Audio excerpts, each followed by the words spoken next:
Glória a Deus, graça e paz. Amém, queridos? Mais uma noite. E quantos estavam aqui ontem? Quantas mãos assim? Glória a Deus. Comemos de uma porção ontem, né?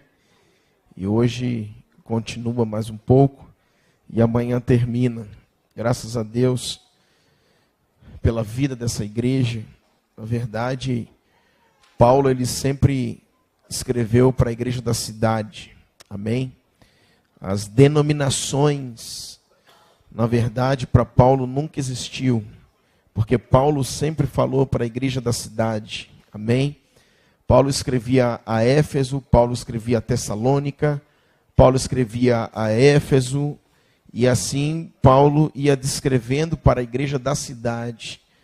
Por isso nós entendemos que a unidade do corpo de Cristo é que traz a manifestação do reino para a terra. Amém? Nós entendemos que Paulo, quando ele escrevia, para a igreja da cidade, era o meio pela qual ele poderia tocar de verdade aquela cidade. Por quê, querido? Porque uma visão é dada ao líder, mas a missão é entregue à igreja.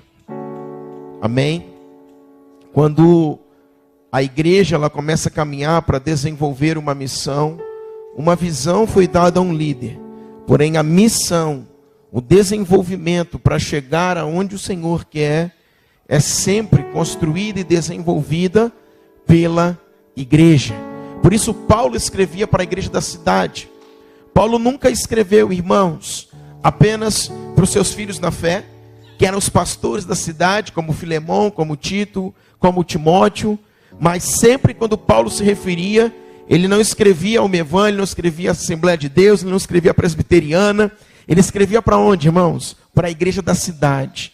Então as cartas foram escritas lá em Tessalônica, lá em Corinto, lá em Éfeso, justamente porque era a forma pela qual conseguia tocar aquela região.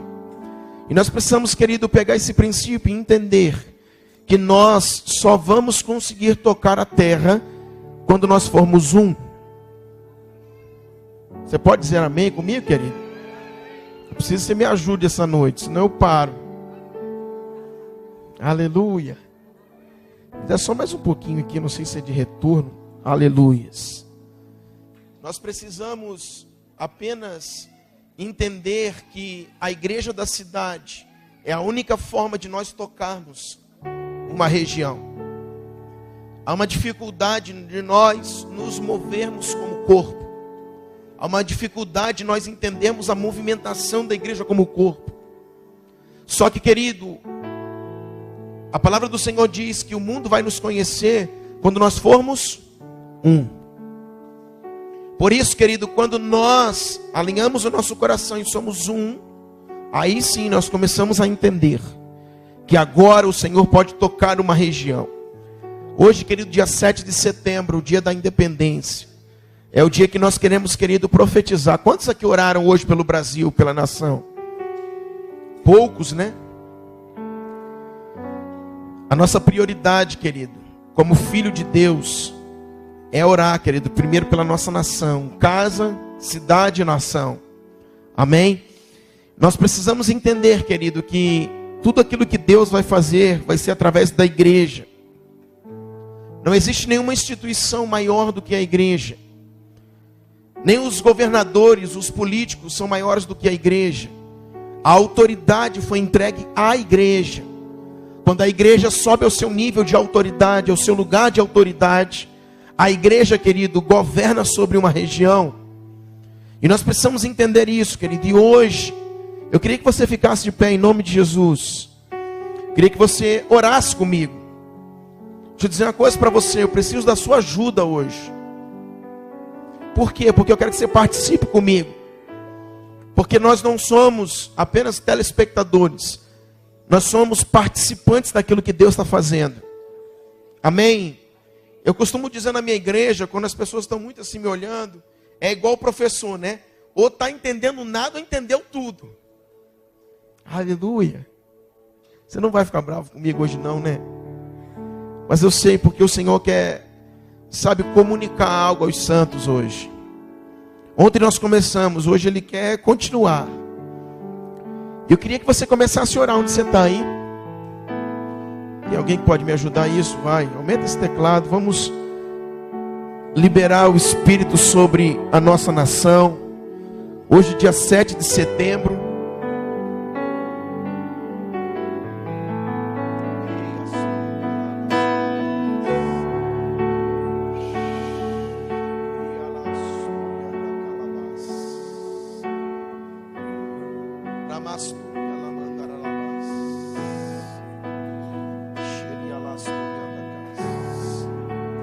Aleluias.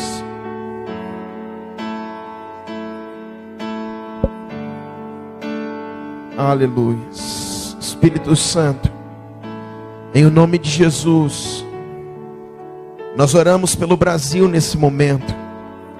Hoje, Deus, é um dia profético, um dia, Senhor, de independência contra o pecado, independência das ideologias, independência, Deus, daquilo que se levanta contra a igreja, daquilo que se levanta contra os teus filhos. Por isso, Deus, nós entramos em um lugar de autoridade como igreja. E nós, Deus, descartamos agora tudo aquilo que o nosso Pai não plantou. Porque a terra foi dada aos filhos dos homens. E nós, como filhos de Deus, assumimos o nosso papel e a nossa posição. E nós declaramos, Deus, sobre a igreja, a autoridade que Cristo nos entregou, para que possamos ser a influência que a terra precisa. Como sacerdote, nós somos administradores da terra. E nós queremos, Deus, entrar nesse lugar para derrubar, Senhor, tudo aquilo que se levanta contra os filhos de Deus, tudo aquilo que se levanta contra a igreja, tudo aquilo que se levanta contra a família, tudo aquilo, Senhor, que o Senhor não plantou. Porque o Senhor não chamou a igreja para mudar aquilo que o Senhor começou. O Senhor chamou a igreja para dar continuidade àquilo que o Senhor começou. Espírito Santo, nós oramos pela nação brasileira. Nós oramos, Deus, por esses dias que foram, Deus, dias tensos. A começar, Pai, pela política. Em nome de Jesus nós nos levantamos, porque homens de Deus têm se levantado para orar por esta nação. Independente, Pai, de partidos, independente, Pai, dos homens que nós temos para eleger, nós, como corpo de Cristo e como igreja, nos levantamos e nós declaramos o governo de Yeshua sobre a terra, através dos seus filhos. Nós declaramos, Pai, o governo do Senhor, através de uma igreja que se levanta e se posiciona no seu lugar de autoridade. Em nome de Jesus, nós estamos aqui como corpo de Cristo. E a tua palavra diz que o mundo, Senhor, vai nos conhecer como nós formos um. Por isso, Deus, nós nos unimos aqui em Teresópolis hoje. Rio de Janeiro, Deus, foi uma capital da colônia, Senhor. Um lugar de história onde o Brasil, Pai, muitas coisas aconteceram nesta região. Pai, desse lugar profético, desse útero também da nação, nós oramos no nome de Jesus. Proclamamos o governo de Yeshua através dos seus filhos, através da igreja, através da noiva do Senhor. Em nome de Jesus, em nome de Jesus. Amém, querido. Aleluia. Você pode tomar seu assento. Querido, eu não estou me ouvindo aqui direito, não sei o que é. Ontem estava zero aqui o som, glória a Deus. É porque eu falo um pouco mais longe, eu não consigo falar muito perto. Tá bom.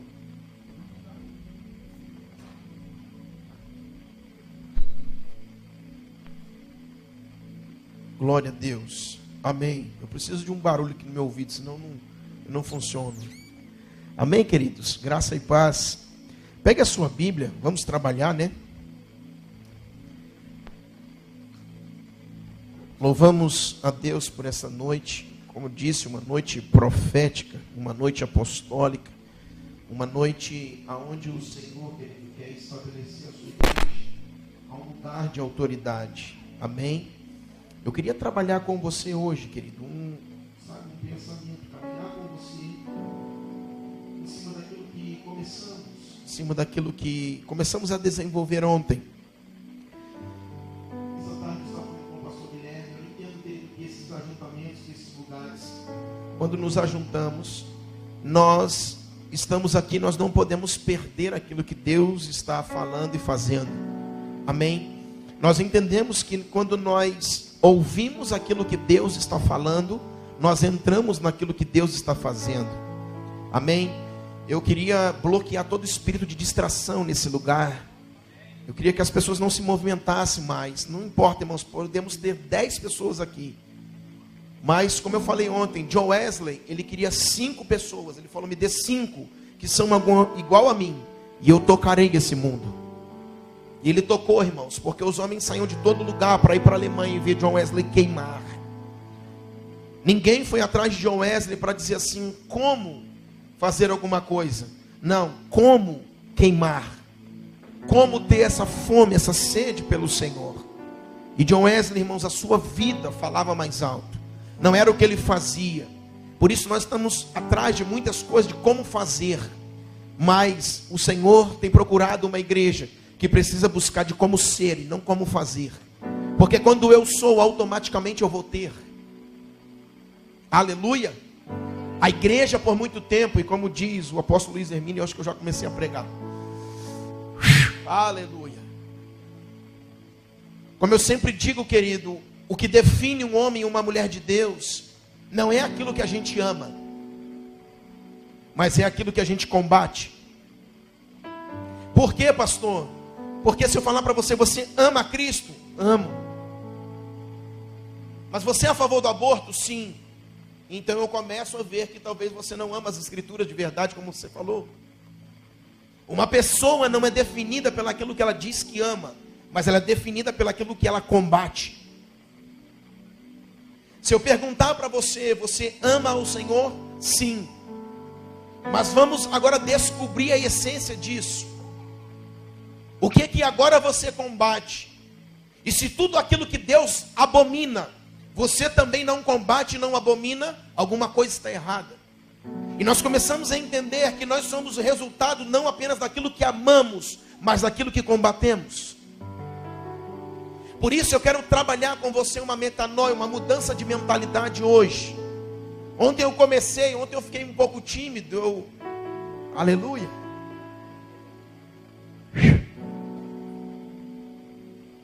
E hoje eu quero derrubar com vocês algumas coisas que é necessário. Porque ontem eu cheguei, o primeiro dia, né, eu falei, vou ficar quietinho. Aleluia. Glória a Deus. Hoje a gente pode soltar mais um pouquinho, sim ou não? Se você falar que não, a igreja é sua. Amém? Eu creio, querido, que tudo aquilo que a gente combate vai definir quem a gente é. É muitas pessoas que amam a Cristo. Se você pegar, querido, até em outras religiões, as pessoas vão falar, eu amo, eu gosto do Senhor, eu gosto de Cristo. Mas o Senhor falou, vós sereis os meus amigos se fizerdes o que eu vos mando.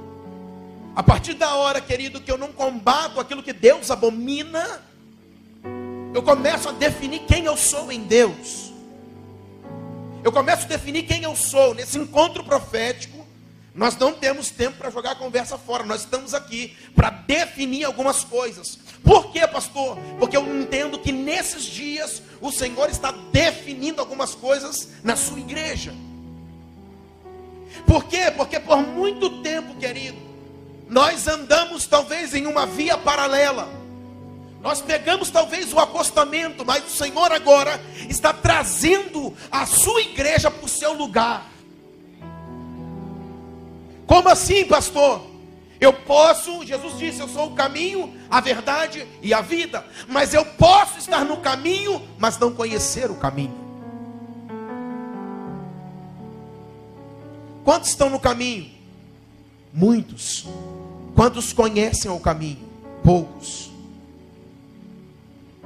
Porque como eu falei ontem, existe uma geração que sabe muito, mas uma outra geração que entende pouco. A geração intelectualizada que nós vivemos hoje da igreja, do saber, nós precisamos nos aprofundar e conhecer sim as Escrituras. Desde muito novo eu amo as Escrituras, eu estudo as Escrituras. Mas eu entendo, querido, que não é ler a Escritura e estudar as Escrituras, mas é sim agora usar a intelectualidade para espiritualizar as coisas. E tudo que a gente não precisa é uma palavra sem vida. Uma geração que sabe muito, mas uma geração que está entendendo pouco a movimentação da igreja dentro dos tempos. Por isso, o ministério profético precisa ser restaurado. Aonde Deus está sinalizando dentro das estações, dos ciclos e dos tempos, a movimentação da sua igreja.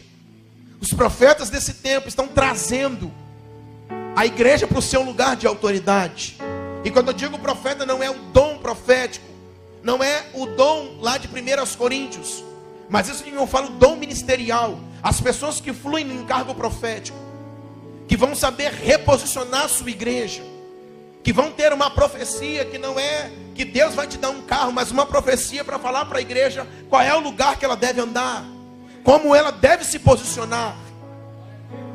Por isso, nesses dias, o Senhor está trazendo a sua igreja para um lugar, e esse lugar é um lugar de entendimento. Por quê? Porque Isaías capítulo 1, verso 3, a Bíblia vai dizer que o boi conhece o seu possuidor, mas Israel não me entende. A qualidade de qualquer animal é conhecer, mas a qualidade do homem, que foi o único ser dotado de sabedoria, entendimento e conhecimento, é entender. Quando você entra dentro da sua casa e você às vezes tem um cachorro de estimação, você não vai chegar para ele e falar, entenda alguma coisa. Por quê? Porque ele não foi criado para entender.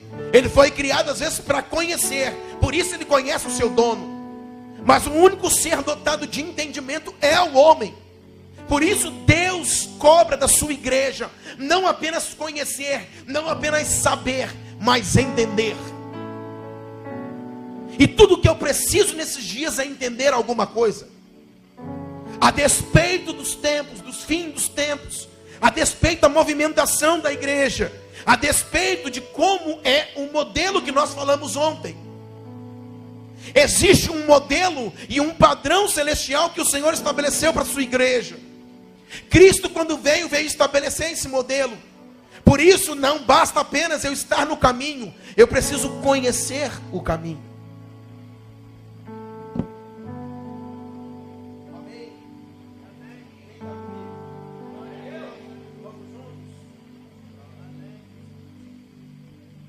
Nós precisamos conhecer o caminho. Por quê? Porque eu posso pegar um GPS, entrar nas ruas de Teresópolis e chegar até essa igreja, até esse templo. Mas se você me perguntar, pastor, você conhece o caminho? Não conheço. Como você chegou? Eu estava no caminho pelo GPS. Chegou a hora da igreja jogar o GPS fora. Chegou o tempo da igreja jogar o GPS fora. E agora conhecer o caminho que está andando. E entender quais são as movimentações que Deus tem a despeito da igreja para esses dias.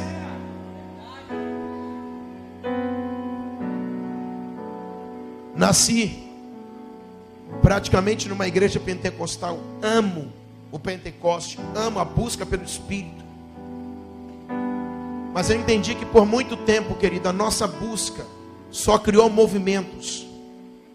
E todo movimento sem fundamento, sem entendimento, vai gerar entretenimento na igreja.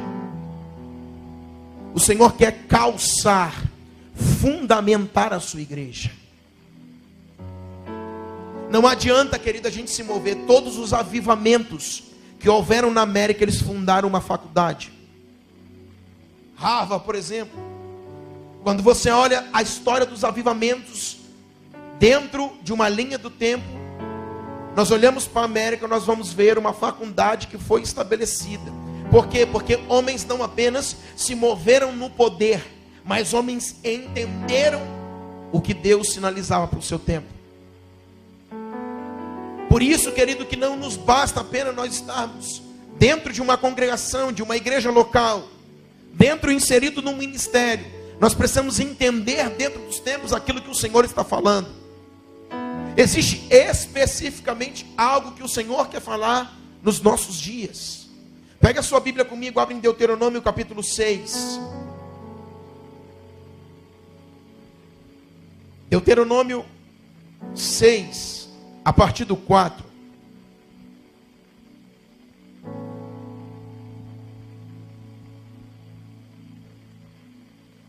Amém?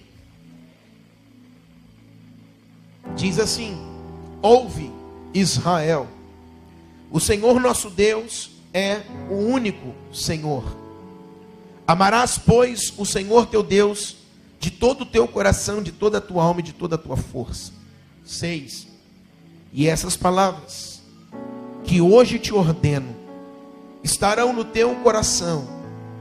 Tu as inculcarás aos teus filhos, e delas falarás assentado na tua casa, e andando pelo caminho, e ao deitar-te e ao levantar-te. 8. Também as atarás como sinal na tua mão, e te serão por fronte entre os olhos. 9. E as escreverás nos umbrais de tua casa e nas tuas portas. Uau! Glória a Deus pela palavra do Senhor. Querido, de tudo que começamos a falar, nós precisamos começar a entender e nos movimentar dentro do entendimento. Quando o Senhor escreveu em Deuteronômio, Deuteronômio é a revisão da lei no hebraico. O livro de Deuteronômio é toda a revisão da Torá. E agora o Senhor vem falando a Israel: ó Israel, ouve.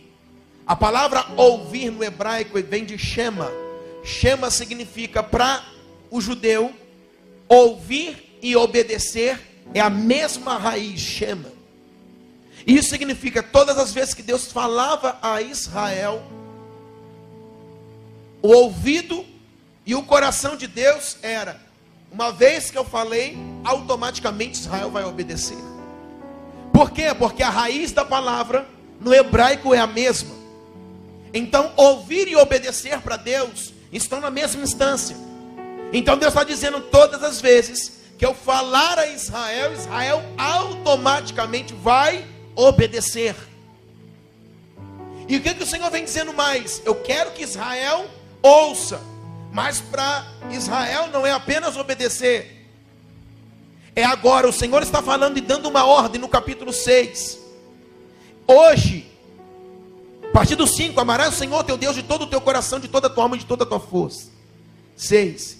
E estas palavras que hoje te ordeno estarão no teu coração. 7. Tu as inclinarás, inculcarás aos teus filhos. Inculcar aos teus filhos. Vai falar sentado, andando no caminho, deitado e ao levantar-se. Só que no 8 vai dizer: tu também as atarás como sinal na tua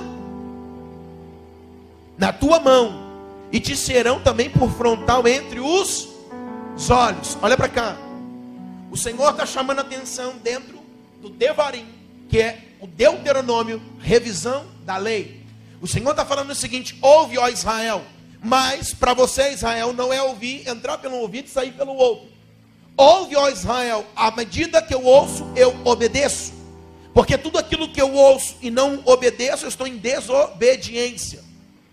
Agora, a chamada de Deus no Devarim, na revisão da lei, em Deuteronômio, era: chama Israel para a responsabilidade. Porque uma vez que eu falei com Israel, automaticamente eles precisam obedecer.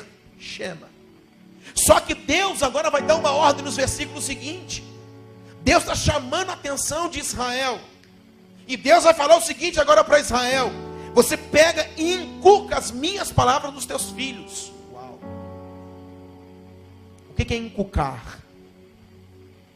Introduzir, colocar dentro. O Senhor está falando: pega o teu filho e inculque as minhas palavras. Estabeleça, coloque lá dentro o que? Aonde? Na sua mente.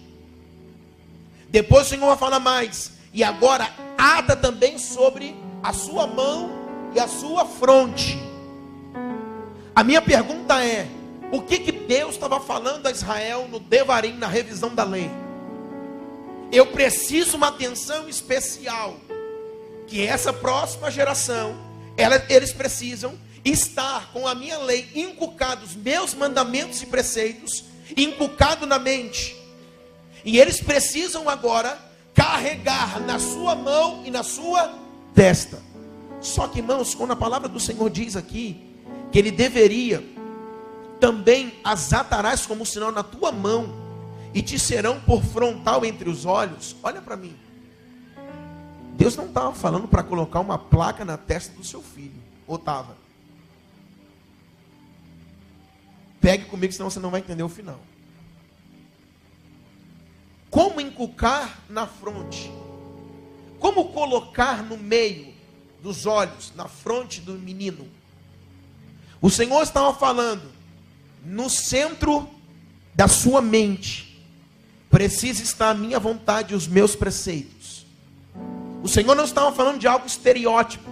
O Senhor estava falando porque no início aqui ele falou, inculcarás. Isso significa, introduz na sua mente os meus preceitos. Sabe o que é isso aqui, querido? É a marca de Deus sobre uma geração vindoura, uma geração que está se levantando. Por quê? Porque no Berit, na aliança, Deus havia feito uma aliança com o homem.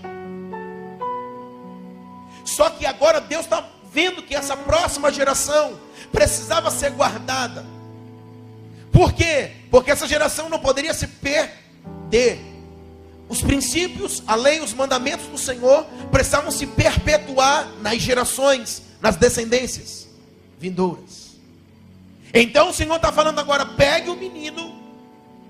Por isso que todo judeuzinho pequeno só é alfabetizado aos 6 anos.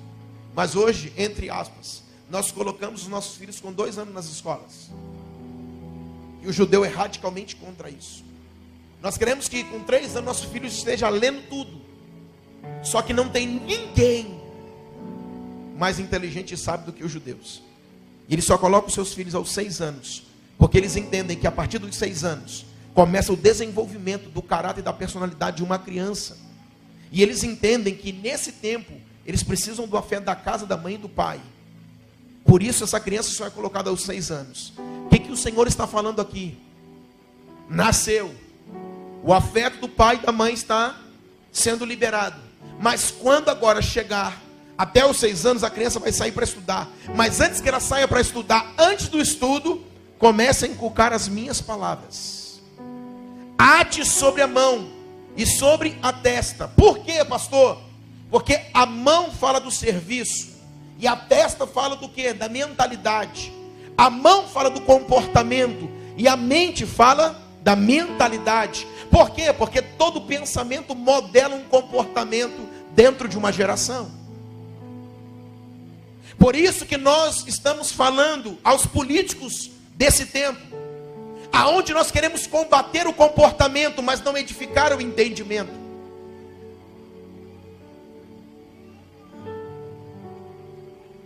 Nós como igreja precisamos entrar no entendimento de uma geração e não bater no comportamento deles. Por quê? Porque senão nós estamos militando de forma errada como igreja.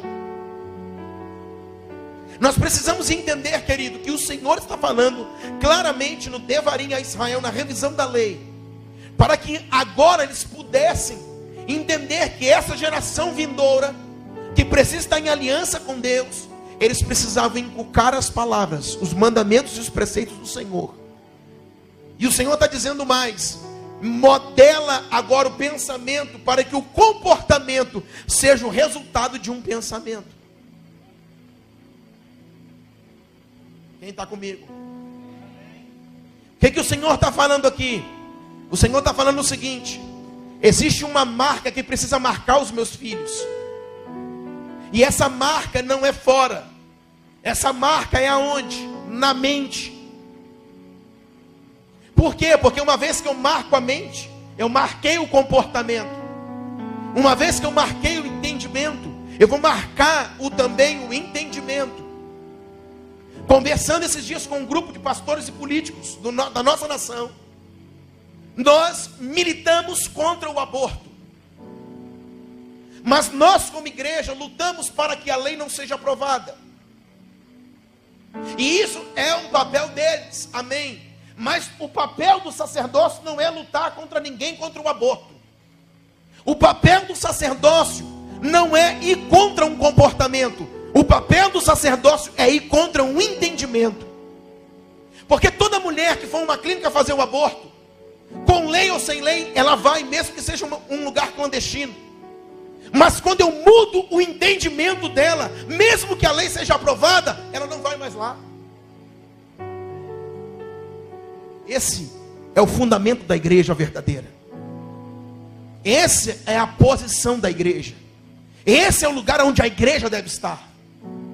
Por isso oramos pelos nossos políticos. Por isso os abençoamos.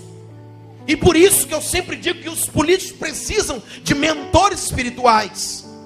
Por quê? Porque a Bíblia diz que os reis da terra virão até nós.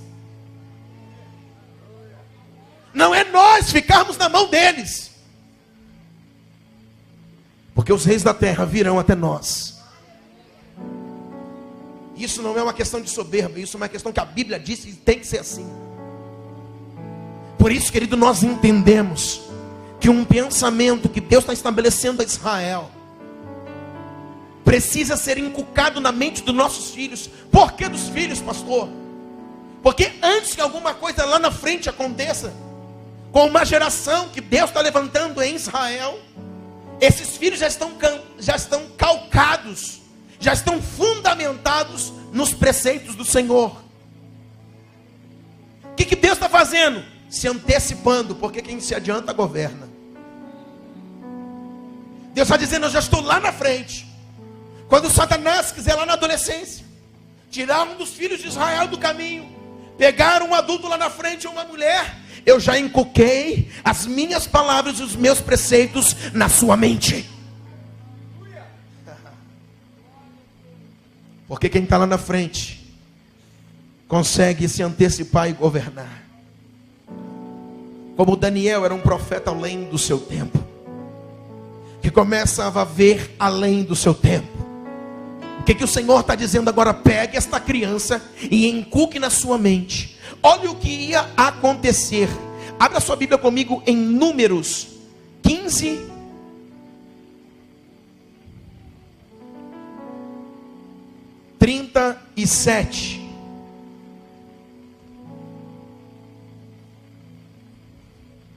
Números 15, 37. Vai dizer assim: disse o Senhor a Moisés: fala aos filhos de Israel e dize-lhes que nos cantos das suas vestes façam bordas pelas suas gerações, e as bordas e as bolas de cada campo presas por um cordão azul, e as bolas estarão ali para que, vendo-as, vos lembreis de todos os mandamentos do Senhor e os cumprais. Não seguireis o desejo do vosso coração, nem o dos vossos olhos, após os quais andais adulterando, para que vos lembreis de todos os meus mandamentos e os cumprais, e santos sereis para o vosso Deus. Eu sou o Senhor vosso Deus, que vos tirei da terra do Egito, para vos ser por Deus. Eu sou o Senhor vosso Deus. O que o Senhor está falando a Israel? O judeu, no seu talite, havia umas cordas que eram penduradas. Se você olhar um judeu saindo da sinagoga hoje, você vai ver que na sua lateral há umas cordas que ficam penduradas. Por quê? Porque na ponta do talite havia o títis, e eram umas cordas penduradas. Ali, querido, essas cordas penduradas apontava para a lei do Senhor. Havia um bordão azul. E todas as vezes agora que o judeu ele andava, e que ele olhasse para o seu irmão, ou que ele olhasse para aquelas cordas, para aquele bordão, diz a Bíblia aqui, ó, se lembraria dos mandamentos do Senhor para que cumprisse, para que não seguisse os desejos do vosso coração, nem o dos vossos olhos, porque tem andado adulterando, para que vos lembreis dos meus mandamentos. Pastor, o que você está querendo dizer? Eu quero dizer que eu inculquei na mente dos nossos filhos, de uma geração vindoura, as palavras do Senhor. Só que agora ele está crescendo, e agora ele foi ensinado que todas as vezes que ele vai olhar para aquele cordão, para aquele bordão que está aqui pendurado, ele vai se lembrar da onde? Daquilo que está aqui. Todas as vezes que ele olhar para aquilo ali, ele vai se lembrar da lei do Senhor. Só que a palavra tikzi, no hebraico, significa 600. Haviam 5 nós que eram dados, e haviam 8 cordas. 600 mais 5 nós, mais as cordas, que são 8, davam 613. Por quê, pastor? Porque na lei haviam 613 preceitos. E agora Israel está olhando para o Títis e está dizendo: eu estou me lembrando dos 613 preceitos da Torá, da lei do Senhor. Aquele judeuzinho, ele está crescendo, e os seus olhos estão aonde? No bordão, com um cordão azul, e dizendo: ali vai os 613 preceitos da lei. Agora ele não deixa, ele não se esquece daquilo que Deus estabeleceu na sua mente. Porque tudo que nós precisamos é estabelecer na mente do homem os preceitos do Senhor. Movimentos passam, mas o entendimento de uma geração sempre fica. Por isso nós dizemos que o profeta pode passar, mas a profecia ela permanece.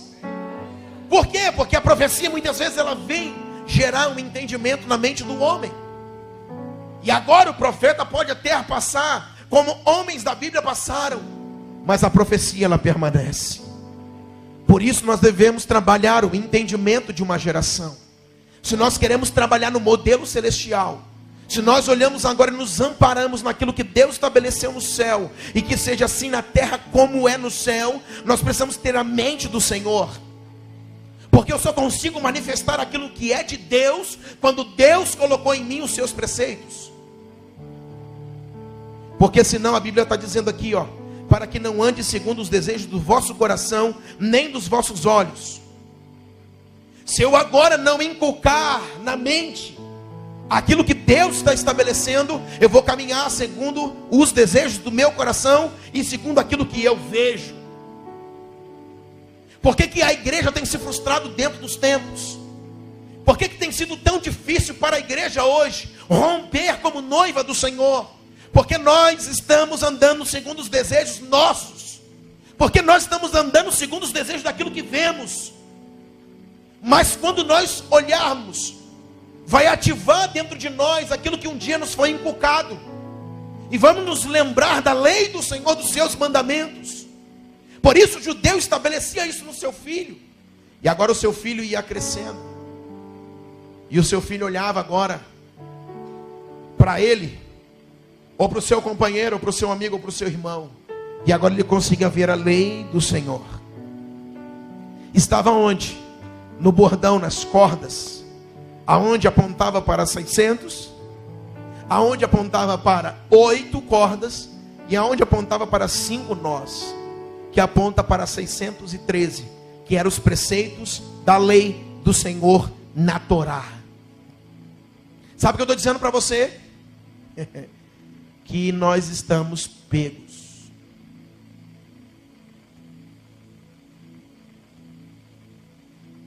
Que nós não temos para onde ir. Que se a gente tentar dar uma voltinha, eu estou com um desejo de fazer assim. É o teu desejo ou é a vontade do Pai estabelecido nos seus preceitos? Nós não temos para onde ir. Como igreja, nós temos um modelo celestial. Como modelo, nós temos a mentalidade do céu para desenvolver na terra como igreja. Não é de qualquer jeito. Pastor, por que você está falando sobre tudo isso? Abra comigo agora a palavra do Senhor em Apocalipse, capítulo 13. Apocalipse 13, a partir do 16, a palavra do Senhor nos diz assim: a todos, os pequenos e os grandes, os ricos e os pobres, os livres e os escravos, faz que lhes sejam dadas certa marca sobre a mão direita e sobre a fronte, para que ninguém possa comprar ou vender, senão aquele que tem a marca, e o nome da besta, ou o número do seu nome. Aqui está a sabedoria. Aquele que tem entendimento, olha o entendimento aí, calcule o número da besta, pois é o número do homem. Ora, esse número é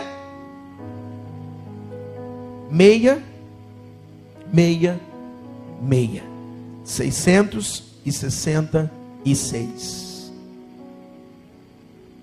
Pastor, o que você quer dizer?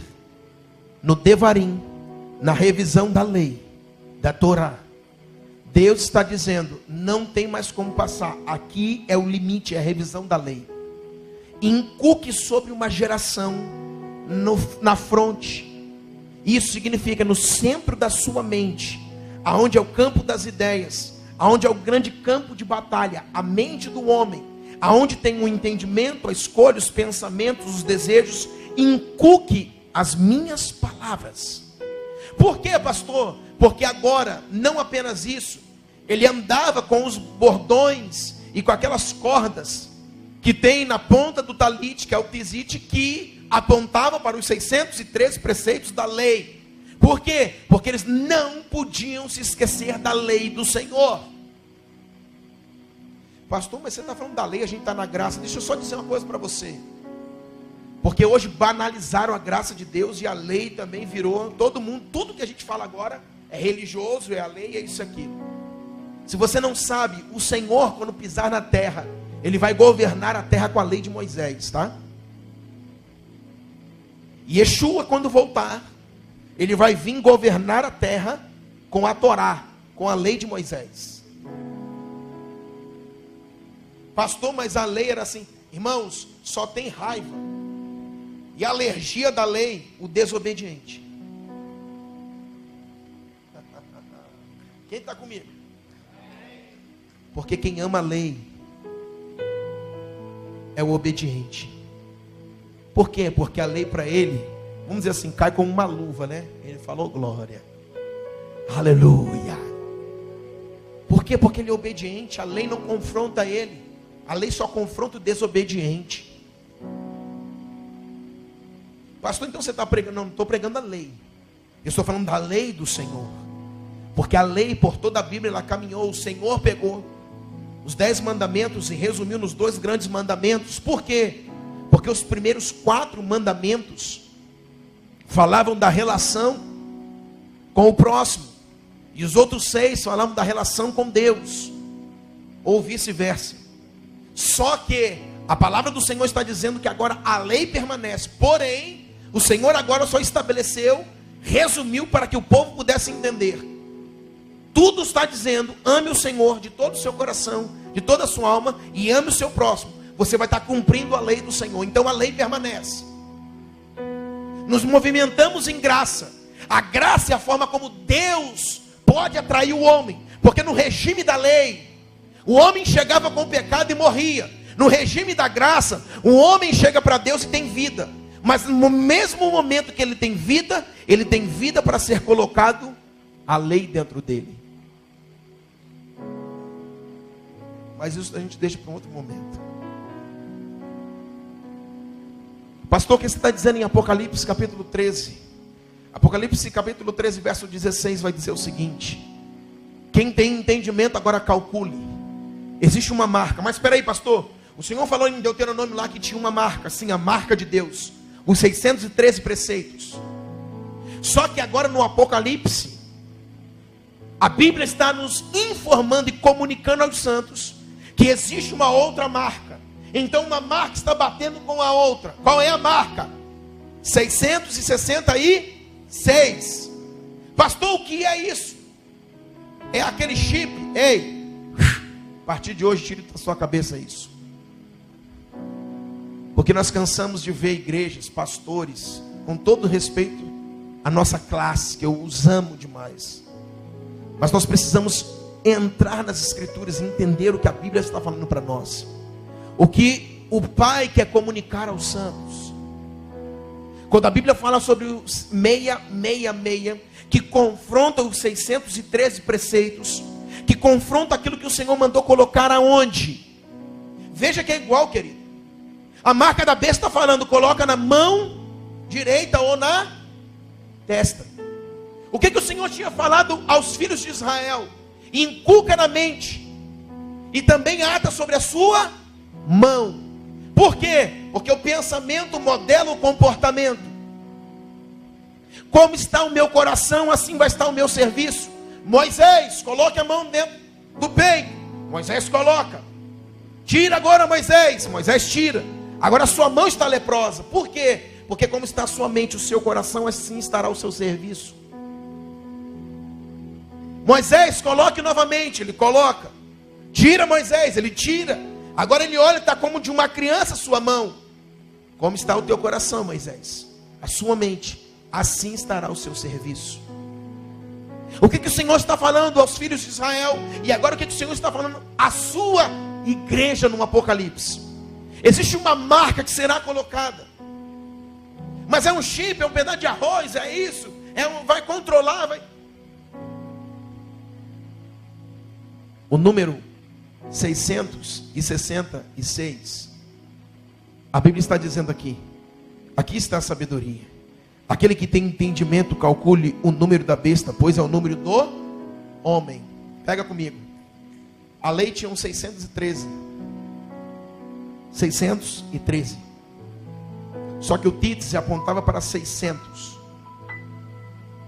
A Bíblia está dizendo aqui que também está os 600. Então agora tem dois 600 se confrontando. Por quê, pastor? Porque a Bíblia está dizendo que o 6 é o número do homem. Por que o número do homem? Porque o homem foi criado no 6º dia. Por ser criado no 6º dia, por que essa luta? Porque o chip não é algo exterior. O chip é algo interior.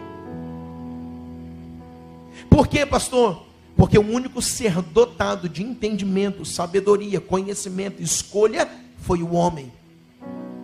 A história da Bíblia é Deus lutando pelo coração e pela mente de um homem. A história da Bíblia se resume em Deus lutando pela mente do homem. Quando Ananias e Safira eles vieram ao altar e ali eles morreram, Deus não pensou, agora eu perdi a minha oferta. Deus não estava nem aí para aquela oferta. Quando aqueles homens vieram e ali eles foram fulminados, ou melhor, ele depois ela, o Senhor falou, não, eu perdi uma grande oferta. Não, o Senhor não prega a teologia da prosperidade. Quando ele veio à frente e ali ele morre, por ter retido parte da herança, o Senhor falou, uau, eu perdi o coração de mais um homem. A história da Bíblia é Deus lutando pela mente e pelo coração dos homens. E agora Satanás contra-atacando e lutando também. Por quê? Porque tudo que Deus faz, o diabo imita, ele anda na paralela. Por isso Deus estabeleceu uma marca. É a marca dos 613 preceitos. Agora Satanás, ele também tem uma marca, o 666, 666. Mas por que começa com 6? Porque 6 é o número do homem. E o homem é o único ser dotado de escolha, sabedoria e entendimento. Por isso agora a gente mostra essa luta. Porque assim como eu penso, vai dizer o lado que eu sou. Por isso que eu falei no começo, que o que me resume, o que diz que eu sou, não é na verdade aquilo que eu digo que eu amo, mas aquilo que eu abomino e combato. E aí sim vai resumir quem eu sou. Então agora se eu estou combatendo aquilo que Deus abomina, Aí sim eu digo que eu amo ao Senhor e amo verdadeiramente. Por quê? Porque agora o 666 é algo também estabelecido aonde? A Bíblia diz aqui, na fronte ou na mão direita. Pastor, o que é isso? Na mente. Por quê? Porque aquilo que eu penso, aquilo como eu formato na minha mente, isso eu vou fazer. O pensamento modelando um comportamento.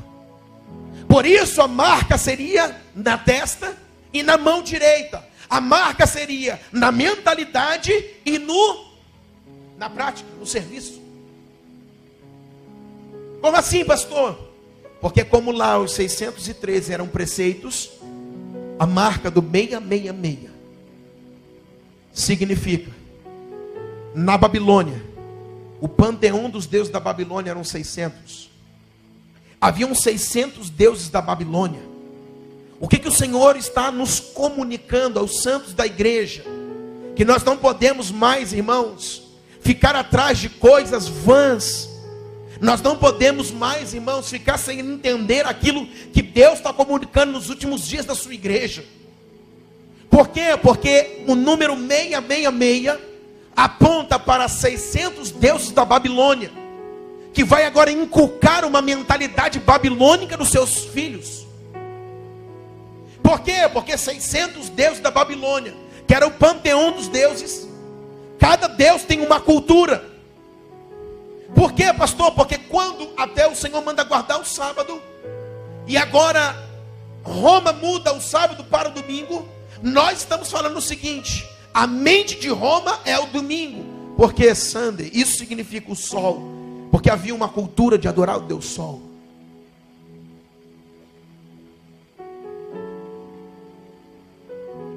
Por isso Roma mudou para domingo. Eu não estou falando que tem que ser sábado, porque Paulo vem nos quebrando no meio, dizendo, cara, a tua vida tem que ser santa, não mais um dia. Paulo veio comunicando aos santos. Paulo falou coisa que ninguém falou na palavra. Paulo vinha e resolvia logo a situação. Deixa eu resolver essa discussão aqui. O cara era ousado e tremendo. Aleluia. Você está quietinho, ué? O que aconteceu? Aleluia. Glória a Deus. O que está acontecendo agora? 600 deuses da Babilônia. Por quê, pastor? Porque quando Daniel, ele teve a visão daquela estátua de Nabucodonosor, a cabeça apontava para a Babilônia. Quem lembra disso? O ouro era a Babilônia. Isso significa, era o primeiro reino. Por quê? Porque a estátua de Nabucodonosor, Deus estava revelando a Daniel que ele passaria por 4 reinados, por 4 governos. E o primeiro governo era quem? A Babilônia. Depois vinha o Império Medo-Persa. Depois vinha a Grécia. Depois vinha Roma. Ainda tinha o pé. Quem era o pé? Mas espera aí, pastor, o pé tinha barro e ferro. Justamente porque Roma era o ferro, mas no pé também tinha ferro e agora barro. Isso significa as duas Romas, Roma papal e Roma imperial. O Senhor está mostrando a Daniel que havia sobre a cabeça da estátua um governo, o governo babilônico. Por isso a marca do 666 fala de 600 deuses, 600 culturas sendo implementada agora na mente de uma geração. Por isso a Babilônia era a cabeça. Por isso a marca é na mente. Por quê? Porque a cultura de 600 deuses precisava entrar agora onde? Na mente. E quem é que puxava isso? O governo, a cabeça, a Babilônia. E agora dentro desse contexto, nós vamos ver a Babilônia trazendo o seu contexto para os tempos até que a igreja fosse formada e até que a igreja caminhasse na sua linha do tempo. Como assim, pastor? A Bíblia vai dizer que 666 era o número da besta. Pastor, mas por que o 66? Porque o 60 era o número do Deus maior do panteão da Babilônia, e 6 era o Deus menor do panteão dos deuses da Babilônia. Então 600 era o total dos deuses da Babilônia. 6 era o Deus maior, 60 era o Deus maior, e 6 era o Deus menor. 666. Porque a estátua de Nabucodonosor tinha 60 por 6, porque era o Deus maior e o Deus menor. E os 600 era o panteão completo dos deuses da Babilônia. Pastor, o que você está dizendo com isso tudo? Eu estou dizendo que existe uma guerra na mente. Eu estou dizendo que a história da Bíblia é Deus lutando pelo coração de um homem. Por isso, quando Deus está lutando pelo coração de um homem, eu não posso ser igreja de qualquer jeito. Eu não posso me movimentar de qualquer forma. Eu não posso segundo os desejos do meu coração. Eu não posso, por quê? Porque isso também vai dar frustração. Aí depois eu vou dizer que a obra de Deus não presta. Igreja, cansaço, provação, fofoca, isso, aquilo. Não, porque nós não entendemos o que é igreja. Assim na terra, como no céu. Assim na terra, como no céu. Pastor, o que você vai fazer aqui hoje? Eu não sei se você está entendendo, se você está gostando. Mas o Senhor, pela misericórdia do seu nome, tem me usado para fazer isso aqui, ó. Tratamento de choque na igreja, para ressuscitar a noiva. Para a igreja voltar a sonhar, voltar a ver a igreja como igreja, voltar a ver a noiva como noiva.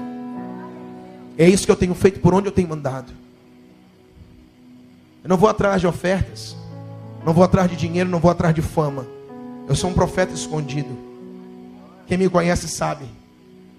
Um dia um grande homem da cidade do Rio de Janeiro, eu sou do Rio, mas não estou mais no Rio. Ele falou para mim, cara, se você pregar nessa igreja, você vai pregar no Rio de Janeiro todo. Eu falei, então eu não quero mais. Porque o meu negócio não é pregar, o meu negócio é edificar o entendimento dentro de uma geração. O que precisa ser feito? Não precisa se fazer assim, não quero fazer nada disso. Porque eu sou um profeta escondido. Aonde o Senhor vai nos levando, nós vamos edificando o entendimento dentro de uma geração. Vim de uma igreja que buscava a face de Deus. A minha origem é assembleiana. Eu amo os meus irmãos. Por muito tempo, querido, pulamos mesmo, damos lugar ao Senhor. Só que eu vi que faltava alguma coisa. E hoje eu tenho feito isso com eles e com a igreja do Senhor. Além de toda busca, todo fervor que nós carregamos, nós precisamos um pouco mais de avançar no entendimento. Nós precisamos de calcificar, entender um pouco mais aquilo que o Pai está comunicando aos santos. Sabe, querido, o 666 agora é a formatação de uma mentalidade babilônica dentro de uma geração. Os 613 preceitos apontam para a formatação dos princípios e dos preceitos do Senhor dentro de uma geração. Só que agora o Senhor estava falando, inculca nas crianças. Por quê? Porque agora o Senhor estava se antecipando, que antes que a marca da besta chegasse, já havia uma marca na mente dos nossos filhos. E quando crescessem, eles se lembrariam do Senhor. Por isso hoje eu me preocupo tanto com a próxima geração. Eu tenho uma filha de 15 anos. E tudo que eu estou falando para você aqui, ela sabe de cor e salteado. Ela me desafia. Porque desde pequena a gente vai fundamentando as escrituras dentro dela. O celular dela, irmão, se você pegar, tem mais de 40 mensagens minhas, tudo anotada. Quando eu estou pregando, ela está anotando. Por quê, querido? Porque eu entendo que eu preciso calcificar. Um dia eu vou passar, o profeta passa, mas a profecia vai estar sobre ela. Ela é a próxima geração. Pastor, por que você está falando isso? Eu estou falando isso porque se eu não fizer isso, amanhã não vai haver igreja. Pastor, mas que aberração. Sim, do jeito que a igreja vai, se nós não calcificarmos na próxima geração e inculcarmos os preceitos do Senhor, amanhã não haverá mais igreja. Haverá um ajuntamento dentro de um lugar, de pessoas sem propósito, sem conhecer ao Senhor. Por isso o meu trabalho, querido, não é ser famoso. O meu trabalho não é ter o meu nome na mídia. O meu trabalho é como Obadias, alimentar os profetas dentro da caverna. Existem 7.000 que não se dobrou ainda. Existem 7.000 que não se dobraram ainda. E como Obadias, todos os dias eu entro dentro da caverna, levando pão e águas a eles, falam: se alimentem, porque vai chegar o tempo que Deus vai expô-los, que Deus vai colocá-los para fora. Onde eles estão? Espalhados por aí e escondidos para um tempo de manifestação oportuna. Deus vai levantar uma geração com violência. Deus vai levantar uma igreja com tudo. Quem é aquele que está com nome? Não tem nome, está no anonimato. Deus vai levantar essa geração. Por isso eu continuo amando a igreja, eu amo a noiva. Quando chegam para mim, nós atendemos muitos pastores: pastor, mas a igreja é uma decepção. Ei, cara, muda esse papo, senão sai de perto de mim. Você veio conversar comigo, vamos começar a conversar. Mas que esse papo não toca na noiva do Cordeiro. A igreja para mim é tudo, a igreja para mim é uma bênção. A igreja para mim, eu amo estar aqui, com 10, com 5, com 1, com criança. Eu amo estar aqui, falando aos santos, que são filhos, que se manifestam segundo a glória do Pai. Não podemos tratar a igreja, a noiva, irmãos, como um lugar, como se fosse um hospício. Eu continuo amando, como Paulo falou: eu me gasto e me deixarei gastar por amor de vós. Essa é a minha vida. Por isso, querido, tudo que o Senhor tem comunicado ao meu coração, há muitos anos que o Senhor fala a respeito desse tema comigo. Há muito tempo que o Senhor tem comunicado isso para mim. E há muito tempo que eu venho, querido, como Obadias, alimentando os profetas escondidos. Porque eu sei que é o tempo que o Senhor vai levantar uma igreja, querido, que ainda não se dobrou diante das ideologias, diante de Satanás, diante do pecado, diante de fórmulas, de jeito, diante de nada, mas está prostrada diante do Cordeiro. Por quê, querido? Porque só assim nós vamos funcionar, assim na terra como é no céu. Ontem nós falamos que é um modelo celestial, e nós explicamos tudo como o Senhor está comunicando aos santos. Por isso agora a mentalidade babilônica dentro de uma geração. A estátua de Nabucodonosor falava que aqui havia uma mentalidade, a mentalidade babilônica. E esta mentalidade, ela vem sendo difundida há muitos anos. Por quê? Porque quando Nimrod, o grande construtor da Torre de Babel e da cidade chamada Babel, lá na Torre de Sinar, isso significa, ali ele estava edificando Babel. Mas a grande Babel se transformou na Babilônia. E o que você está dizendo com isso, pastor? Eu estou dizendo que essa mentalidade de 600 deuses da Babilônia estão sendo agora implementados dentro de uma geração. E uma geração agora ela vem sendo corrompida. Por quê? Quando nós começamos a detectar no meio da igreja culturas que não vêm dos preceitos do Senhor, são preceitos babilônicos. Quem está comigo? Quando eu começo a detectar aquilo que o Pai não estabeleceu, para que a sua igreja pudesse se mover, nós começamos a entender que existe uma cultura babilônica no meio da igreja. Qual é o nosso papel agora? Detectar e denunciar essa cultura que não agrada ao Pai. Por quê? Porque eu não fui chamado para fazer a vontade da Babilônia. Eu não fui chamado para fazer a minha vontade. Existe um modelo e um padrão celestial. O Senhor passou para a sua igreja como nós deveríamos funcionar a despeito dos tempos. Por isso, quando eu olho para o Apocalipse e eu vejo as 7 igrejas da Ásia, a Bíblia está falando sobre 7 períodos pela qual a igreja passaria na face da terra. São 7 ciclos, são 7 tempos. Só que agora eu vou falar uma coisa para você. A mente era babilônica, porque a cabeça de ouro da estátua era o império babilônico. Só que, querido, o que era o império medo-persa? Grécia e Roma, nada mudou. Apenas a cultura babilônica estava sendo agora importada dentro dos tempos, para que pudesse se mover de uma forma diferente no tempo, para que agora os filhos de Israel, que não teriam agora os 613 preceitos, pudessem agora funcionar conforme a mentalidade babilônica.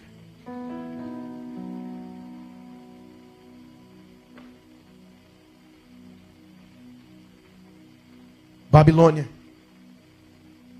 passa um tempo, ela vai importar a sua mentalidade para o Império Medo-Persa. Algumas coisas são mudadas, mas o fundamento é o mesmo. É só uma importação de mentalidade dentro dos tempos. Grécia vai passar agora do Império Medo-Persa para a Grécia. Uma importação da origem, da mente babilônica, do 666, dos 600 deuses da Babilônia, dentro dos tempos. Uma cultura sendo pregada. Aonde? Na sociedade, na igreja, nas escolas, na universidade, no governo. Que é isso, pastor? Em todos os lugares. Por isso, quando nós não conhecemos as escrituras, nós muitas vezes estamos funcionando na mentalidade babilônica. Até chegar um tempo de Roma. Quem é Roma, pastor? A Bíblia nos fala sobre uma besta que está emergindo do mar. Apocalipse capítulo 13. A Bíblia vai dizer que agora toda a terra vai adorar essa besta. Só que a Bíblia diz antes que ela recebeu o poder de um grande dragão. E esse dragão era Satanás. Satanás agora está ortogando um poder à besta. Na profecia para nós, besta é um governo. E essa besta que está emergindo do mar é Roma. Então agora a mentalidade babilônica está sendo agora transferida nos tempos, está sendo importada nos tempos, até que se chegasse em Roma. Roma, nós vamos chegar no capítulo 13 do Apocalipse, e vamos ver que agora nesse tempo está emergindo uma besta, e essa besta é Roma, recebendo o poder de Satanás, para inculcar dentro de uma geração uma mentalidade babilônica.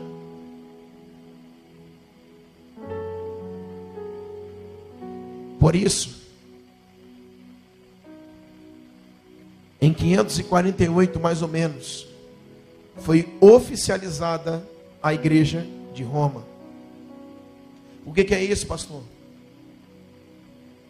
A igreja sai das entranhas de Cristo no século I. Agora o Senhor, mais ou menos, lá em 31, 33, ele está morrendo. E agora a igreja de Atos continua. E agora nós vamos ter uma linha do tempo. Em 313, Constantino, o imperador, ele vai assinar o Edito de Milão, onde vai parar a perseguição da igreja, a matança. Só que a partir daí nós vamos ver que sai a perseguição da igreja e entra o paganismo. Como que a igreja de Roma foi formada? Parando a perseguição, a matança. Então para-se a perseguição, mas introduz quem? O paganismo dentro da igreja. Por isso que de 313 a mais ou menos 548, agora está sendo oficializada a igreja de Roma. Quem foi a igreja de Roma? A igreja que saiu das entranhas de Cristo, com mais o paganismo, que após Constantino colocou dentro da igreja, para se formar a igreja de Roma. Por isso a Bíblia está dizendo agora, preste bem atenção, para difundir, pulverizar a mentalidade babilônica nos tempos, precisou-se agora se levantar alguém religioso, e se apresentar agora como esta besta. A Bíblia vai dizer o seguinte: então vi as suas cabeças como golpeada de morte, mas ferida mortal foi curada, e toda a terra se maravilhou seguindo a besta, E adoraram o dragão, porque deu a sua autoridade à besta. Também adoraram a besta, dizendo: quem é semelhante à besta? E quem pode pelejar contra ela? Foi-se dado uma boca que proferia arrogância e blasfêmias, e autoridade para agir 42 meses. 42 meses, vezes 30, porque o mês judaico tem 30 dias. Dá 1260 dias. 1260 dias aponta para os 1260 anos de supremacia papal. Aonde Roma, de 1548 até mais ou menos 1740, estabeleceu 1260 anos de supremacia papal. A Bíblia está dizendo que agora, irmãos, por que eu estou falando tudo isso? Porque o diabo só está agora implementando, importando uma mentalidade lá da Babilônia pagã, dentro dos reinos Medo-Persa, Grécia e agora Roma. Só que agora a figura de Roma, para implementar dentro de nós a mentalidade babilônica, é se mostrar como uma religião. Ei, tem alguém entendendo? Para que o quê? E toda a terra se maravilhou seguindo a besta. Por isso a nossa maior guerra não é com o fumo, não é com a bebida, não é com o aborto, não é com o homossexual. A nossa maior guerra é com a mentalidade. Quando eu mudo uma mentalidade, eu mudo o comportamento deles. Por isso, como igreja, nós não militamos como na política. Esse é o papel deles, e nós devemos orar por eles. Mas o papel nosso como igreja é entrar para derrubar uma mentalidade. Porque nos tempos só foi a implementação, a importação de uma mentalidade babilônica dentro dos tempos, para que agora em Roma, a mesma mente babilônica chegasse em Roma, que eram as pernas de ferro, para que agora fosse pulverizada uma mentalidade de 600 deuses, dentro de uma geração. Pastor, como é isso? Agora nós estamos em uma grande guerra. Por isso nós não temos mais tempo de fazer as coisas de forma incorreta. Quando eu olho a oficialização da igreja de Roma, em 548, nós vamos ver, querido, que ali o Senhor olhou para aquele tempo e o Senhor conseguia ver que era a implementação de uma mentalidade babilônica. Porém, a igreja não conseguiu enxergar isso. O que o Senhor está trazendo para os nossos dias agora, para a gente começar a correr para o final? O que o Senhor agora está comunicando aos santos? A Bíblia vai dizer que então vi a sua cabeça como golpeada de morte. A besta que recebeu o poder do dragão, Satanás, dando poder a Roma, a um governo, porque besta na Bíblia fala de um governo. Satanás agora está dando poder a um governo chamado Roma. Só que no final de 1260 anos de supremacia papal, o Papa Pio VI foi preso por o general Berthier de Napoleão Bonaparte. Isso significa, havia um golpe como de morte, aonde? Na besta. Por quê? Porque agora o Papa está sendo preso, Pio VI. E agora o poder papal, a supremacia cai. E a Bíblia está dizendo em profecia que foi golpeado de morte. Por quê? Porque agora o governo de Roma está caindo.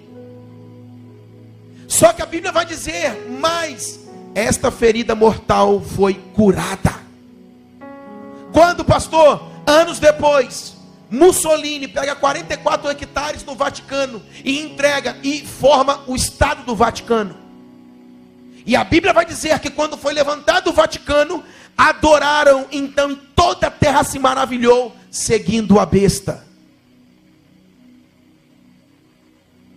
Pastor, eu achei que a profecia do Apocalipse eram os monstros. O Senhor está comunicando algo sério à sua igreja. O Senhor está falando que houve um golpe mortal, a queda da supremacia dos papas. Só que agora Mussolini, irmãos, ele vai levantar o Estado do Vaticano. E quando ele levanta o Estado do Vaticano, ele está entregando o poder à besta. Por isso a Bíblia diz que toda a terra se maravilhou seguindo a besta. Por quê? Porque não tem nada mais abominável aos olhos de Deus do que a idolatria, que rouba e que toma o lugar de Deus. Só que a terra se maravilhou com Roma, sim ou não? A terra se prostrou diante de Roma, e até hoje fazem. Nós não estamos numa guerra de religião, nós estamos falando das Escrituras. E agora, pastor, com o levantar dessa chaga mortal que foi curada, toda a terra está se maravilhando. E novamente, agora a importação de uma mentalidade babilônica está sobre Roma e sendo pulverizada numa geração. Por quê, pastor? Por que Babilônia fazia? Adore os 600 deuses. O que Roma agora faz? Adorem os santos e adorem tudo menos a Deus.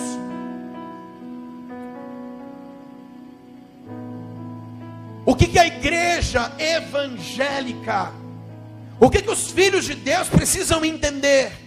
Nós precisamos fazer segundo o modelo de Deus. Como eu falei ontem, Deus entregou um tabernáculo, era o modelo que havia no céu. Então a igreja não faz segundo os seus desejos, a igreja não faz segundo o seu jeito, a igreja se movimenta segundo aquilo que Deus estabeleceu.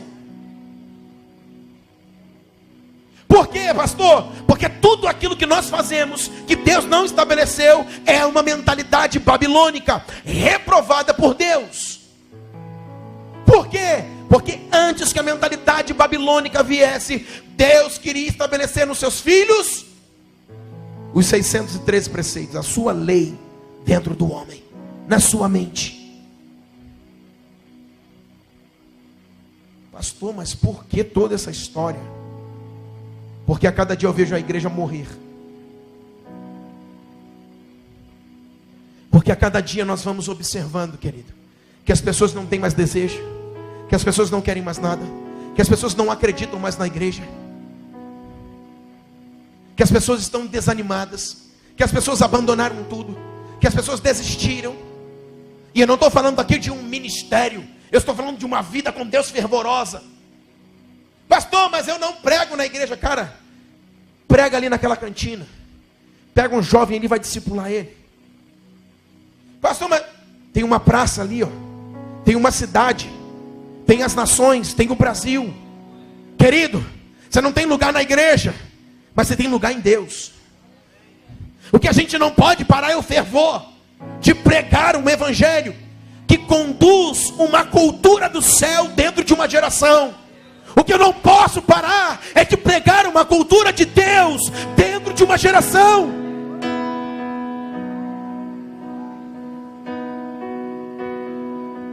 O que eu não posso parar. Vamos acabar, quero acabar com você, preste atenção. Olha para mim aqui para a gente acabar. Pastor, nós estamos fazendo muitas vezes de forma incorreta. Sim, existe um modelo de funcionamento da igreja. Existe uma forma de conduzir a noiva. A noiva é do noivo, não minha. Mas somos pastores, sim, somos pastores. Mas estamos subordinados a um rei. Tudo aquilo que eu faço que não é a vontade do Pai é babilônico. Deus vai derrubar. Deus vai parar. Olha para mim, como assim, pastor? Preste atenção. Davi, ele conduziu a arca, ele trouxe a arca para Jerusalém novamente. Olha para cá para a gente acabar. Só que antes de Davi conduzir a arca para Jerusalém e devolver a arca ao seu lugar, Uzá vai botar a mão na arca e vai morrer. Por quê? Porque a intenção podia ser muito boa, mas a forma que ele ia conduzir estava incorreta. A minha intenção, melhor que seja, eu preciso conduzir a presença de Deus de forma correta. Existe um modelo celestial. A mentalidade babilônica não pode entrar de como conduzir a presença de Deus. Por isso agora, Davi está trazendo a arca para Jerusalém, para a cidade do grande rei. Só que agora esse homem vai tentar botar a mão na arca. Preste atenção para mim acabar aqui. Pastor, o que aconteceu que Uzá morreu? A arca estava sendo conduzida em primeiro lugar de forma errada, nos carros de boi. Só que o que aconteceu com esses bois? Eles tropeçaram. Aonde, irmãos? Havia alguma coisa que eles tropeçaram. Havia uma pedra ali. A pedra fala de quem? Hã? Fala, irmão. Quem é a pedra? Jesus. Porque todo cortejo que está errado, Jesus vai parar. Não é do meu jeito.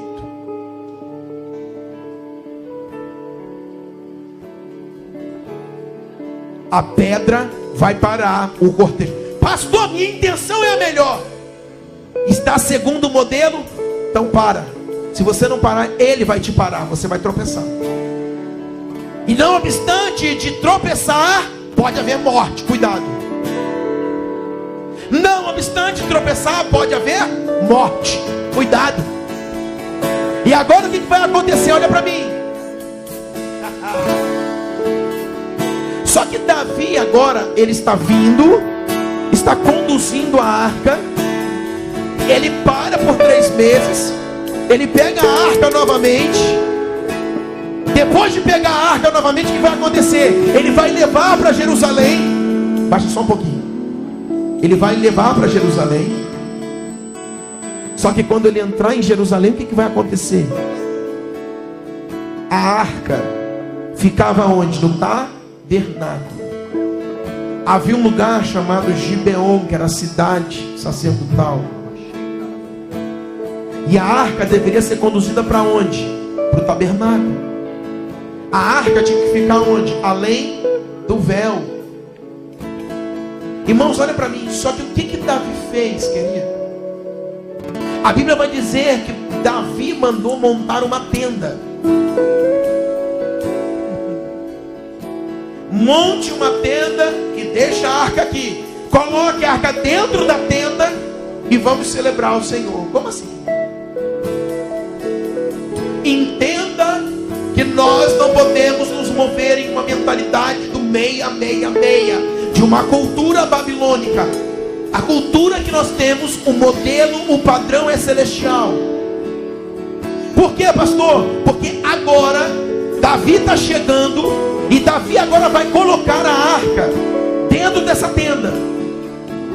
Colocando dentro da tenda, ele estava quebrando a lei de Moisés.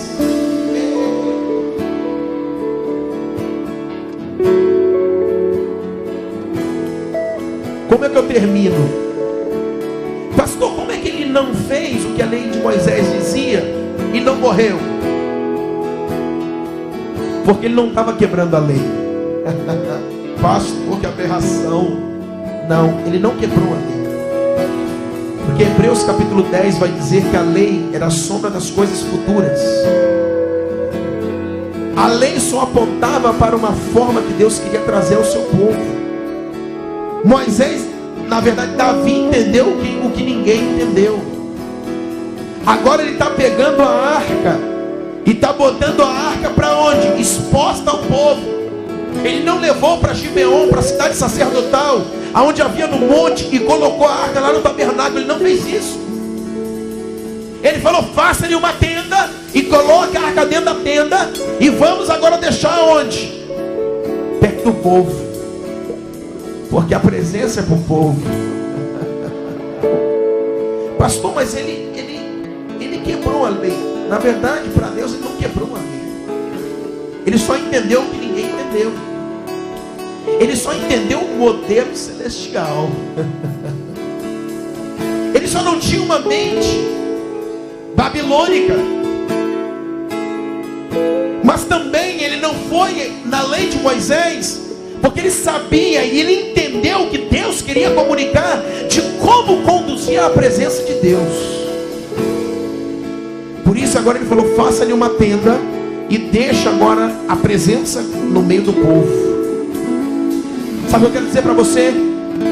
Davi captou o que homem nenhum entendeu na antiga aliança: que a presença não era para ficar além do véu escondida, que a presença era para estar com o povo. Por isso, querido, todas as vezes que eu me movimento, seja, querido, no seu ministério, na sua célula, sabe, na sua igreja, onde você estiver, você não se movimenta segundo a cultura do céu, daquilo que Deus está estabelecendo para a sua igreja. Nós começamos a introduzir uma mente babilônica, e aí Deus vai nos parar e pode haver morte. Fica de pé comigo em nome de Jesus.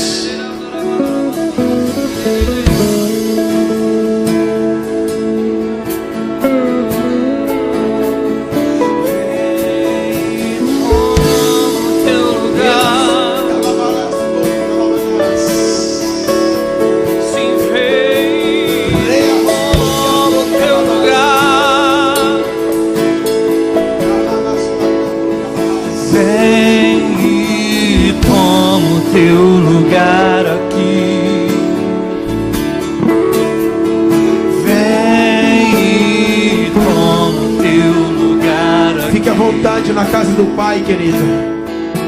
Se você sentir vontade de vir aqui à frente orar, nós vamos orar juntos. Se você quiser ficar aí, fica, mas vamos conectar com o Pai agora.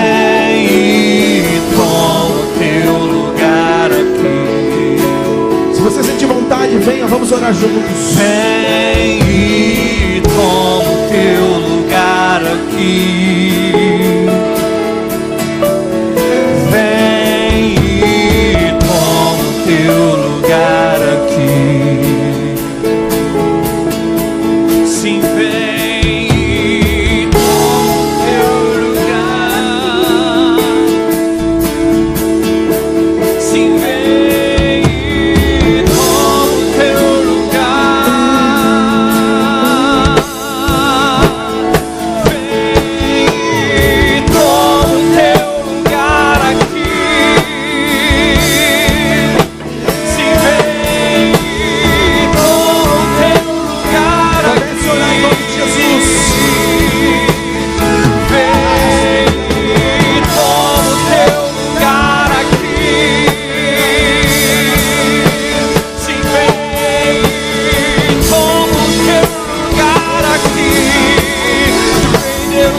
O universo estremece, o leão rugiu no trono, céus e terra se encontram, alinhando o seu plano. O universo estremece, o leão rugiu no trono, céus e terra se encontram, alinhando o seu plano. O universo estremece, o leão rugiu no trono. Toma o teu lugar aqui. Vem, Senhor, toma o teu lugar. Se vem, toma o teu lugar aqui. Se vem, toma o teu lugar aqui. Deus,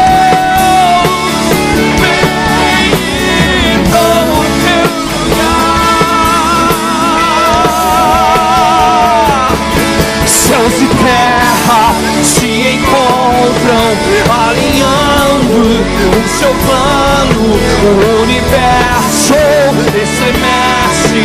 O leão rugiu no trono, céus e terra se encontram, alinhando o seu plano.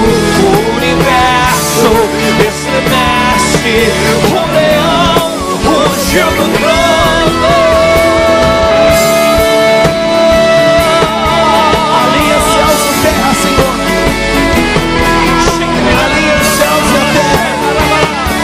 Alinha os céus e a terra. Alinha os céus e a terra, Senhor. Vem com a tua cultura. Vem com a tua cultura sobre o seu povo.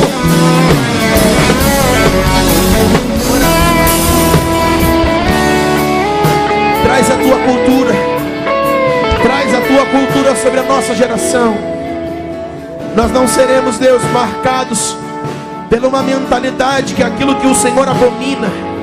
Somos conhecidos pelaquilo, Pai, que rejeitamos, que muitas vezes denunciamos. Não é só por aquilo que amamos, mas pelo aquilo que denunciamos. Traz, Deus, a cultura dos céus. Existe um modelo, Pai, e é segundo aquilo que o Senhor estabeleceu. Por isso devemos inculcar os teus preceitos em nós. Pai, existe como o Senhor quer. Oramos, Deus, pelo teu povo, em nome de Jesus. Tocamos, Deus, pelo teu povo. Ah, Pai, existe importado dos céus a tua cultura para nós, de geração em geração.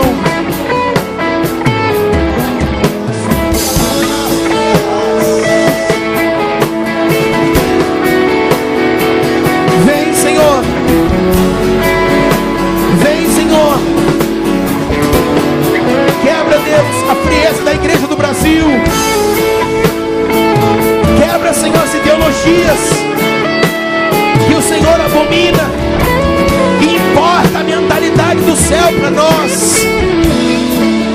Pai, a Babilônia era a cabeça, mas a tua palavra diz que sobre a igreja Cristo é o cabeça.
Babilônia era a cabeça, e a cultura foi importada nos tempos. Por isso que Cristo é o cabeça da igreja, porque a cultura da mente de Cristo precisa ser importada para a igreja, precisa ser enxertada na igreja. A cultura que carregamos é da mente de Cristo, não da mente da Babilônia. Por isso, querido, nós precisamos importar essa mentalidade, a cultura do céu para nós. Assim nós vamos funcionar como igreja, porque a mente agora é a cultura da onde o mentor está sobre nós, Cristo cabeça. Levante a sua mão, querido. Coloque a mão sobre a sua mente agora. Vamos orar em nome de Jesus. Acende o fogo sobre a sua igreja, Pai. E esse fogo é na mentalidade. Esse fogo é na mentalidade, Senhor. Acende, faz de novo sobre o seu povo, sobre a sua igreja. Um avivamento na mentalidade. Esse é o verdadeiro avivamento. Tocando o entendimento. Eu quero mais de ti, Deus. Acende o fogo no coração. Toca a mentalidade. Toca a mentalidade, Senhor. Fogo genuíno. Acende um fogo em e agora coração, pulveriza a cultura do céu na mente do homem. Que eu nem controlarei. Nas Deus, eu quero mais. Pulveriza a cultura do céu. Acende um fogo em meu coração e que eu não controlarei. Eu quero mais de ti, Deus. Eu quero mais de ti, Deus. Acende um fogo em meu coração que eu não resistirei, que eu nem controlarei.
Seja importada a mente de Cristo para essa geração, porque na mente de Cristo a cultura do céu. Inculca, Deus, em nossa mente, destrona a mentalidade babilônica e estabelece agora a mentalidade de Yeshua. Destrona a mentalidade babilônica e estabeleça agora, Senhor, a cultura de Yeshua, a mente de Cristo, seja pulverizada na nossa geração, sobre a tua igreja. Nós vamos nos movimentar de forma correta, segundo o modelo que Cristo estabeleceu para a igreja, porque existe um modelo celestial. Cristo, como cabeça da igreja, trouxe para nós a mentalidade do céu, a cultura do céu, o modelo celestial, o padrão que o céu estabeleceu. Por isso, assim como igreja, nós vamos nos movimentar. Deus, eu te peço nesta noite, destrona a mentalidade babilônica, destrua no meio do corpo de Cristo, sobre a face da terra, a mentalidade babilônica. Em nome de Jesus. Em nome de Jesus. Levante tua mão, aplauda o Senhor, querido.